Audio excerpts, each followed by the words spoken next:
Ramon, nasa na ang mga papeles para sa meeting bukas? Malakas na boses ni Linda, ang asawa ni Mang Ramon, ang pumuno sa kanilang sala. Agad na tumayo si Ramon mula sa kanyang upuan, hawak pa rin ang isang tasa ng malamig na kape. Andito na, Linda. Pasensya na, medyo natagalan ako kanina. Sagot niya habang pilit na inaabot ang mga dokumento mula sa kanyang bag.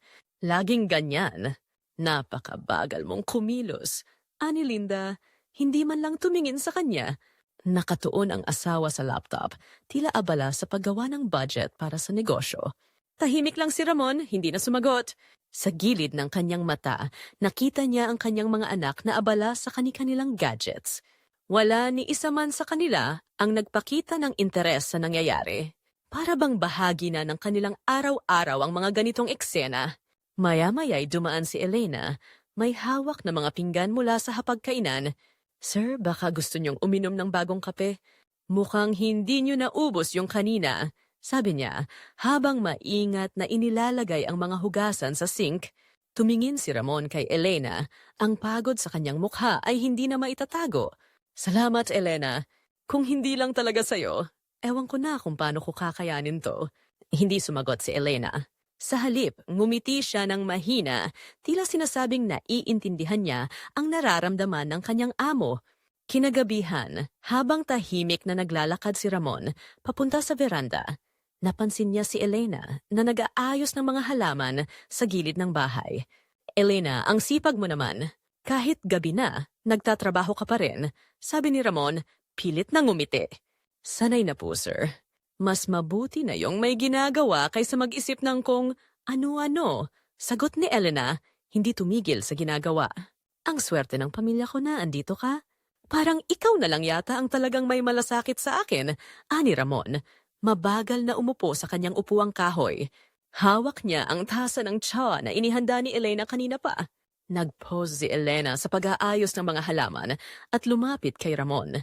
Sir, napansin ko po, parang madalas kayong tahimik nitong mga nakaraang araw. Kung may gusto po kayong sabihin, nandito lang po ako, sabi niya, may lambing ang boses. Tumingin si Ramon sa kanya, saglit na nag-isip bago magsalita. Minsan kasi, parang lahat ng ginagawa ko, kulang. Hindi na ako napapansin ang pamilya ko. Siguro nga, ganito talaga kapag tumatanda na. Hindi po totoo yan, sir. Minsan lang, baka hindi nila nakikita agad yung halaga ng ginagawa nyo. Pero darating din ang araw na mapapansin nila, yun. Sagot ni Elena, mahinahon ngunit puno ng malasakit. Kinabukasan, habang nag-aalmusal ang pamilya, tahimik na umupo si Ramon sa dulong bahagi ng mesa. Ang kanyang asawa ay abala sa pagtawag sa supplier at ang mga anak naman ay abala sa kanilang mga cellphone. Napansin niyang walang bumati man lang ng magandang umaga sa kanya. Elena, baka pwedeng dagdagan mo pa yung sinangag, sabi ni Linda, habang hindi tumitingin kay Ramon. Opo, ma'am, sagot ni Elena, mabilis na tumungo sa kusina. Carlo, Mia, kumusta naman ang grades niyo? May kailangan ba kayo sa school? Tanong ni Ramon, pilit na sinusubukang makipag-usap. Okay lang pa, sagot ni Carlo. Hindi man lang tumingin sa kanya. Oh, na pa? Huwag ka na mag-alala. Dagdag ni Mia, sabay balik sa pag-chat sa phone. Napabuntong hininga si Ramon. Para bang ang presensya niya sa hapagkainan ay walang halaga? Sa mga sandaling iyon, naramdaman niya ang malamig na distansya ng kanyang pamilya. Sa veranda, pinakinggan ni Elena ang kwento ni Ramon. Hindi siya sumabat, pagkus hinayaan niyang mailabas ng kanyang amo ang bigat ng damdamin nito. Elena, salamat ha. Sa tingin ko, ikaw na lang yata ang nakakaintindi sa akin, sabi ni Ramon, sabay tingin sa bituin sa kalangitan. Lagi po akong nandito, sir, sagot ni Elena. Mahinang ngumiti habang tahimik na nagpatuloy sa pagtatrabaho. Sa gabing iyon, nag-isip si Ramon, sa gitna ng lahat ng ingay at responsibilidad, natagpuan niya ang tahimik na kalinga sa presensya ni Elena. Ang bawat araw sa bahay ni Mang Ramon ay tila lumilipas na walang pagbabago. Ang kanyang pamilya ay abala sa kani-kanilang mundo, habang si Ramon ay tahimik na ginagampanan ang kanyang papel bilang haligi ng tahanan. Ngunit sa likod ng kanyang pagkatahimik, unti-unting nabubuo ang isang ugnayan na hindi niya inaasahan, isang koneksyon na nagbibigay liwanag sa kanyang madilim na araw. Habang naglalakad si Ramon papunta sa veranda, nasalubong niya si Elena na may dalang basket ng labada. Hindi niya napigilan ang sarili na huminto at titigan ang kasambahay. Napansin ang malumanay na galaw ng kanyang mga kamay at ang payapang ekspresyon sa kanyang mukha. Elena, hindi ba't dapat nagpapahinga ka na? Tanong ni Ramon. Ang boses ay mas banayad kaysa dati. Ngumiti si Elena at tumingin kay Ramon. Sanay na po ako, sir, pero mukhang kayo po ang mas kailangan ng pahinga. Napatawa si Ramon ng mahina. Kung sana lang may oras para dyan, sagot niya, kasabay ng isang buntong hininga. Hindi nila namalayan na ang kanilang sulyapan ay tumagal ng higit sa dapat. Naputol lamang ito nang biglang dumaan si Linda, ang asawa ni Ramon, dala ang kanyang cellphone. Tumigil ito saglit, tiningnan ang dalawa, ngunit walang sinabi at nagpatuloy sa kanyang paglalakad. Ramdam ni Elena ang biglang pagkailang ni Ramon. Pasensya na, sir. Magpapatuloy na po ako, sabi ni Elena habang tumalikod at nagmadaling lumayo.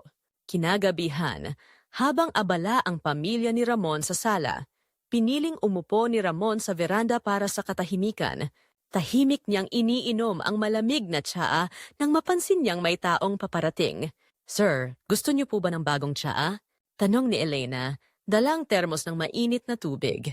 Salamat, Elena. Halika, maupo ka muna, sabi ni Ramon. Itinuro ang bakanting upuan sa tabi niya. Bahagyang nagdalawang isip si Elena, ngunit sa huli, naupo rin. Ang katahimikan ng gabi ay napuno ng mahinang tunog ng kuliglig. Tumitig si Ramon sa kalangitan at nagsimulang magsalita. Minsan iniisip ko, Elena, bakit ganito? Parang kahit anong gawin ko, hindi nila nakikita o pinahahalagahan, sabi ni Ramon, mabagal ang boses. Sir, hindi po ibig sabihin na hindi nila kayo mahal. Siguro lang po, minsan, mahirap makita ang halaga ng isang tao kapag lagi na lang siyang andiyan. Sagot ni Elena, ang boses ay puno ng malasakit. Napatitig si Ramon kay Elena. Ikaw, Elena, bakit parang lagi mo akong nauunawaan? Hindi sumagot si Elena, ngunit ang kanyang mga mata ay tila nagsasabi ng mga salitang hindi niya kayang bigkasin. Pasado 10:00 na ng gabi, at tahimik ang buong bahay. Pumasok si Ramon sa kusina, dala ang kanyang tasa ng kape. Naroon si Elena naghuhugas ng mga pinggan. Gising ka pa? Tanong ni Ramon, nilapag ang tasa sa lababo. Opo, sir. Gusto ko lang pong tapusin ang mga gawain bago matulog, sagot ni Elena nang hindi tumitingin. Lumapit si Ramon. Ang kanyang mga hakbang ay mabagal, ngunit puno ng presensya. Elena, alam mo, minsan iniisip ko kung paano mo nagagawang magpakita ng malasakit kahit na ang hirap ng trabaho mo. Huminto si Elena sa paghuhugas at tumingin kay Ramon. Kasi po, sir, naniniwala ako na ang malasakit hindi lang po trabaho. Pagmamalasakit po yun sa mga taong mahalaga. Saglit silang tumahimik.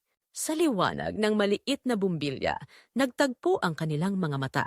Hindi nila napansin ang oras, ngunit sa bawat segundo ay lumalalim ang tensyon sa pagitan nila. Si Ramon ay bahagyang lumapit. Ang kanyang kamay ay halos umabot sa braso ni Elena. Elena, minsan iniisip ko, paano kung natigil si Ramon?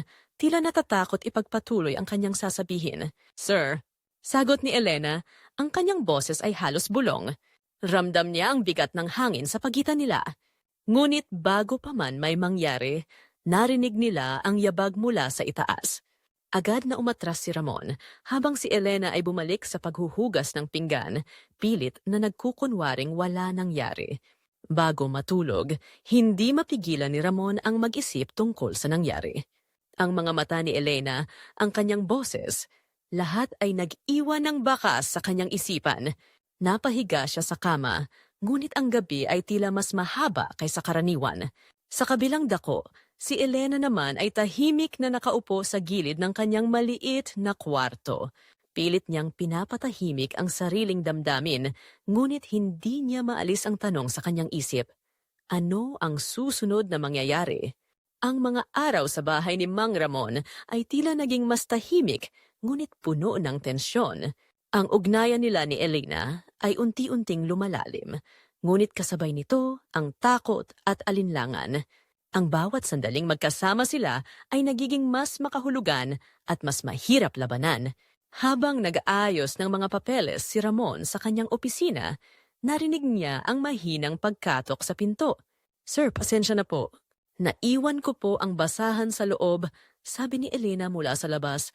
Ang boses ay maingat. "Pasok ka, Elena," sagot ni Ramon. Pagpasok ni Elena, agad niyang kinuha ang basahan sa isang gilid ng mesa. Ngunit sa pagyuko niya, nahulog ang isang dokumento mula sa mesa.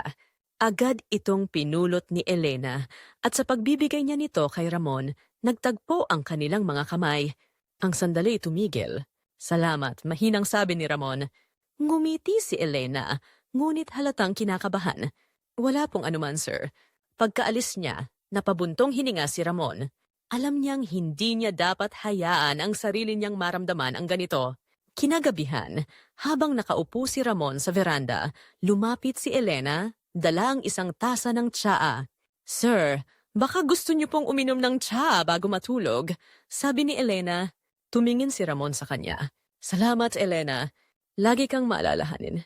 Tahimik na naupo si Elena sa isang upuan malapit kay Ramon. Ang malamig na hangin ay tila nagdadala ng bigat sa kanilang mga dibdib. Sa gitna ng katahimikan, nagsalita si Ramon. "Elena, minsan iniisip ko kung ano ang buhay ko kung wala ka dito." Nagulat si Elena. "Sir, ginagawa ko lang po ang trabaho ko." "Hindi, Elena. Higit pa roon, ikaw lang ang nagbibigay ng liwanag sa buhay ko," sagot ni Ramon. Sa sandaling iyon, naramdaman ni Elena ang bigat ng mga salitang hindi nila masabi sa isa't isa. Ang kanilang mga matay muling nagtagpo. Ang gabi tila mas humaba. Pagkatapos ng hapunan, nagpaiwan si Elena sa kusina upang magligpit ng mga pinggan. Narinig niyang pumasok si Ramon.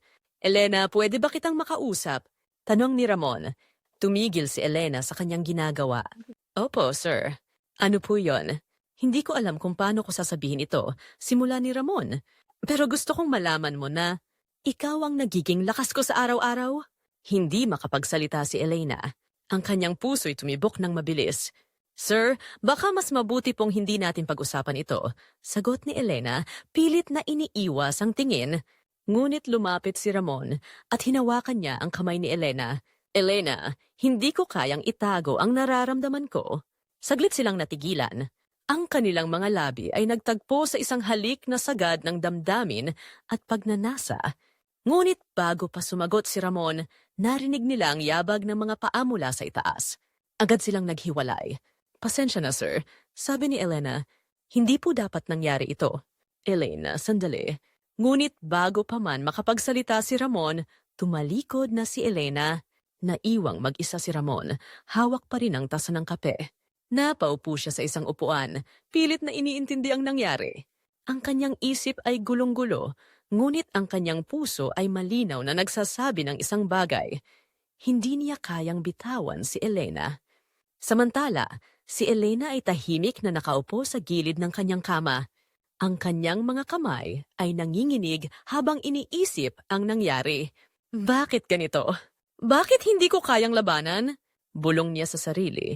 Pilit na pinipigilan ang pagpatak ng kanyang mga luha. Si Ramon naman ay nasa kanyang kwarto, nakahiga ngunit gising na gising. Ang halik na iyon ay parang apoy na hindi niya kayang patayin. Kinabukasan, habang tahimik na naghahanda ng agahan si Elena, lumapit si Ramon sa kusina. Ang kanilang mga matay muling nagtagpo, ngunit walang salitang lumabas. "Elena, kailangan nating mag-usap," sabi ni Ramon. Nagulat si Elena, ngunit bago pa siya makasagot, narinig nila ang boses ni Linda mula sa sala. "Ramon, halika nga rito. May kailangan tayong pag-usapan." Sa kabila ng kanilang mga pagtatangkang umiwas sa isa't isa, mas lalong lumalalim ang koneksyon ni Mang Ramon at Elena. Ang bawat araw ay nagiging mas mahirap habang ang damdamin nilang itinatago ay tila isang apoy na hindi mapigilan. Sa pagkakataong ito, ang kanilang mga emosyon ay tuluyang magpapakawala. Ngunit kasabay nito ay darating ang mas mabibigat na hamon. Pagkatapos ng hapunan, naiwan sina Ramon at Elena sa bahay. Si Linda ay nasa probinsya upang dalawin ang pamilya at ang mga bata ay nasa kani-kanilang kaibigan. Ang katahimikan ng bahay ay parang isang lambat na bumabalot sa kanilang dalawa habang naglilinis ng kusina. Naramdaman ni Elena ang presensya ni Ramon sa likuran niya. Elena, salamat sa lahat ng ginagawa mo para sa pamilya ko, sabi ni Ramon. Ang boses ay puno ng emosyon. Tumigil si Elena sa ginagawa at humarap kay Ramon. Sir, trabaho ko po ito. Pero kung may iba pa po kayong ibig sabihin, baka hindi ko na po kaya marinig. Lumapit si Ramon, ang kanyang mga matay puno ng damdamin. Elena, hindi ko na kayang itago. Sa bawat araw na lumilipas, ikaw ang iniisip ko. Ikaw ang nagbibigay sa akin ng lakas at dahilan para bumangon. Napaatras si Elena, pilit na pinipigil ang sariling emosyon. Sir, mali po ito. Hindi natin dapat. Ngunit bago pa niya matapos ang kanyang sasabihin, hinawakan ni Ramon ang kanyang kamay. Elena, minsan kailangan nating sundin ang sinasabi ng puso natin kahit gaano kahirap. Sa sandaling iyon, naglaho ang lahat ng alinlangan. Ang kanilang mga labi ay nagtagpo sa isang halik na puno ng damdamin. Ang mundo ay tila tumigil habang ang dalaway nagpaubaya sa kanilang nararamdaman. Sa gitna ng malamig na gabi, natagpuan ni Ramon at Elena ang kanilang mga sarili sa kwarto ni Ramon. Ang ilaw ng buwan na pumapasok mula sa bintana ay nagbibigay ng malambot na liwanag sa kanilang paligid. Hindi nag-usap ang dalawa, ngunit ang kanilang mga galaw ay puno ng sinseridad at emosyon. Ang mga kamay ni Ramon ay marahang humaplos sa pisngi ni Elena habang si Elena naman ay dahan-dahang yumakap sa kanya. Elena, ikaw ang nagbibigay buhay sa akin, bulong ni Ramon habang tinitingnan si Elena na parang siya lang ang nasa mundo. Sir, ikaw rin po. Pero paano kung malaman nila? Tanong ni Elena. Ang boses ay nanginginig. Wala akong pakialam, Elena. Ang mahalaga ay ikaw at ang nararamdaman natin, sagot ni Ramon, puno ng determinasyon. Sa gabing iyon, pinili nilang kalimutan ang lahat ng hadlang. Sa bawat haplos, sa bawat bulong, ang kanilang damdamin ay tuluyang pinalaya. Kinabukasan, habang tahimik na naghahanda ng agahan si Elena, ramdam niya ang bigat ng nangyari. Hindi niya alam kung paano haharapin si Ramon pagkatapos ng lahat. Ngunit sa kanyang puso, alam niyang hindi na sila maaaring bumalik sa dati. Pagpasok ni Ramon sa kusina, nagtagpo ang kanilang mga mata. Parehong hindi makapagsalita, ngunit ang tensyon ay malinaw na naroroon. Elena, gusto kong malaman mo na hindi ko pinagsisisihan ang nangyari, sabi ni Ramon. Ang boses ay seryoso. Sir, pero paano po ang lahat ng ito? Paano kung malaman nila? Tanong ni Elena, ang boses ay puno ng pag-aalala. Haharapin natin ito. Hindi kita pababayaan, sagot ni Ramon. Inilapit ang kanyang kamay kay Elena, ngunit natigil nang biglang pumasok si Linda sa kusina. Anong ginagawa mo dito, Ramon? Dapat nasa opisina ka na, sabi ni Linda. Ang kanyang mga mata ay nagmamasid sa kanilang dalawa. Nagkausap lang kami ni Elena tungkol sa mga gawain sa bahay, sagot ni Ramon, pilit na ngumingiti. Ngunit si Linda ay hindi na kumbinsi. Napansin niya ang kakaibang kilos ni Ramon at ang bahagyang pamumula ni Elena. Siguraduhin mo lang, Ramon, na walang problema dito, sabi ni Linda bago siya umalis. Pagkaalis ni Linda, napabuntong hininga si Elena. Sir, hindi na po ito tama. Baka malaman na nila. Hindi nila malalaman, Elena. Basta magtiwala ka sa akin, sagot ni Ramon. Ngunit sa loob niya, alam niyang nagsisimula ng maghinala si Linda. 1 linggo ang lumipas. Habang nagwawalis, biglang nakaramdam si Elena ng pagkahilo. Napaupo siya sa gilid ng hagdan at agad siyang tinulungan ng kapitbahay. Elena, okay ka lang ba? Mukhang matamlay ka, tanong ng kapitbahay. Ayos lang po ako. Siguro pagod lang, sagot ni Elena, pilit na ngumiti. Ngunit sa kanyang isip, nagsimula na siyang magduda. Hindi kaya? Sa gabing iyon, habang nag-iisa sa kanyang kwarto, hawak ni Elena ang isang maliit na kahon, isang pregnancy test. Habang tinititigan niya ito, ang kanyang puso'y puno ng takot. Kinabukasan, lumapit si Elena kay Ramon habang tahimik silang nagkikita sa veranda. Sir, kailangan po nating mag-usap, sabi ni Elena. Ang boses ay halos pabulong. Ano iyon, Elena? Tanong ni Ramon. Ang kanyang mukha ay puno ng pag-aalala. Ngunit bago pa man siya makapagsalita, narinig nila ang sigaw ni Linda mula sa loob ng bahay. Ramon, halika rito! May importante akong nalaman. Nagkatinginan sina Ramon at Elena, parehong puno ng kaba. Alam nilang ang kanilang lihim ay maaaring hindi magtagal. Ang tahimik na mundong itinayo ni Mang Ramon at Elena ay biglang yumanig. Sa isang iglap, ang kanilang mga lihim ay nabunyag at ang bawat desisyon ay magdadala ng mabigat na kahihinatnan. Sa pagkakataong ito, haharapin nila ang realidad na hindi nila maiiwasan. Habang nag-aalmusal, napansin ni Linda ang katahimikan ni Ramon. Si Elena naman, na abala sa kusina, ay tila hindi makatingin ng diretsyo sa kanilang mga mata. Ramon, mukhang malalim ang iniisip mo. May problema ba? Tanong ni Linda. Ang boses ay may bahagyang pagdududa. Bago pa man makasagot si Ramon, biglang may nag-doorbell. Isa itong kapitbahay na may hawak na sobre. Ngunit sa halip na ang sobre ay mula sa tindahan. Napansin ng kapitbahay ang papel na naiwan malapit sa tambak ng basura sa labas. Nagulat siya nang makitang ito ay naglalaman ng isang positibong pregnancy test at iniabot ito kay Linda na may halong pagdududa. Pasensya na, Linda. Natagpuan ito ng anak ko sa labas ng bahay niyo. Mukhang mahalaga kaya iniabot ko sa inyo, sabi ng kapitbahay. Kinuha ni Linda ang sobre at nagpasalamat. Pagbalik niya sa mesa, tiningnan niya ang sulat at napansin ang kakaibang ekspresyon sa mukha ni Elena. Ano ito, Elena? Tanong ni Linda. Ang boses ay mas mahigpit. Natigilan si Elena. Hindi niya alam kung paano ipapaliwanag.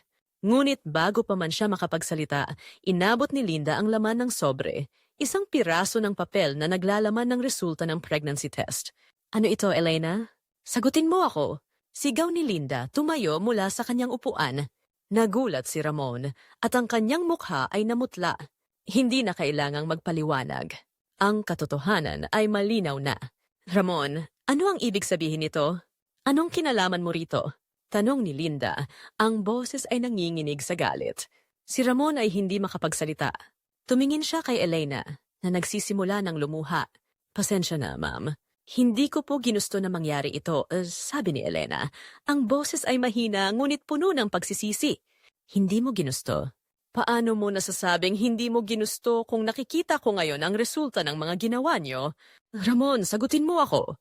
Sigaw ni Linda. Halos umiyak na. Linda, mahal, pasensya na. Sagot ni Ramon. Ang boses ay mabagal at puno ng bigat. Nagkamali ako. Hindi ko sinasadyang masaktan ka, pero hindi ko rin mapigilan ang nararamdaman ko para kay Elena. Nararamdaman? Anong nararamdaman ang sinasabi mo? Pamilya mo ang iniwan mo dahil sa nararamdaman mo? Sagot ni Linda. Ang kanyang mga mata ay puno ng galit. Ang mga anak nila, sina Carlo at Mia, ay lumapit mula sa sala matapos marinig ang pag-aaway. Ano pong nangyayari? Tanong ni Carlo. Ang boses ay puno ng pag-aalala. Tiningnan ni Linda ang mga anak at sabay humarap kay Ramon. Sabihin mo sa kanila, Ramon. Sabihin mo sa mga anak mo kung paano mo kami pinagtaksilan. Tatay, ano ang ibig sabihin ni Mama? Tanong ni Mia. Halos umiiyak na. Huminga ng malalim si Ramon. Ang kanyang puso ay tila dinudurog. Mga anak, patawarin niyo ako. Nagkamali ako. Mali? Anong klaseng pagkakamali ang may resulta tulad nito? Sabat ni Linda, itinuro ang pregnancy test na nasa mesa. Napaluha na rin si Elena. Patawarin niyo ako. Hindi ko ginusto na magulo ang inyong pamilya. Kung maaari lang po, aalis na lang ako. Alis? Akala mo ba ganun lang kadali? Anong gagawin mo sa bata? Paano ang responsibilidad ni Ramon? Sigaw ni Linda. Ang boses ay mas lalong tumataas. Mama, tama na po. Sabi ni Carlo, sinusubukang pakalmahin ang sitwasyon. Hindi po natin malulutas ito kung mag-aaway tayo. Ngunit hindi mapigilan ni Linda ang kanyang galit. Hindi mo naiintindihan, Carlo. Pinagtaksilan tayo ng ama mo. Pinagtaksilan niya ako, kayo, at ang pamilya natin. Elena, bakit? Bakit mo nagawa ito? Tanong ni Mia. Ang boses ay puno ng sakit. Mia, hindi ko ginusto. Patawarin mo ako. Mahal ko kayo bilang pamilya. Sagot ni Elena. Ang kanyang boses ay halos pabulong na. Matapos ang mainit na sagutan, tumayo si Ramon at tiningnan ang lahat. Tama na. Hindi ko na kayang makita kayong lahat na naghihirap dahil sa akin, Sabi niya, ang boses ay mababa ngunit puno ng determinasyon. Ako ang may kasalanan at ako ang dapat magbayad. Ano ang ibig mong sabihin? Tanong ni Linda. Ang boses ay bahagyang humupa ngunit puno pa rin ng sakit. Alis ako. Bibigyan ko si Elena ng suporta para sa bata, pero hindi ko siya sasamahan. Hindi ko kayang ipagpatuloy ang nagawa ko. Iiwan ko ang bahay na ito dahil alam kong hindi ko kayang ayusin ang lahat habang narito ako, sagot ni Ramon. Alice, iyan ba ang solusyon mo? Tatakasan mo ang lahat ng ito? Tanong ni Linda. Ang kanyang galit ay muling bumalik. Hindi ko tinatakasan. Binibigyan ko lang kayo ng pagkakataong mabuo muli ang pamilya ninyo. Nang wala ang bigat na dala ko, sagot ni Ramon. Ang kanyang mga mata ay puno ng luha. Andiyan si Elena. Ano ang mangyayari sa kanya?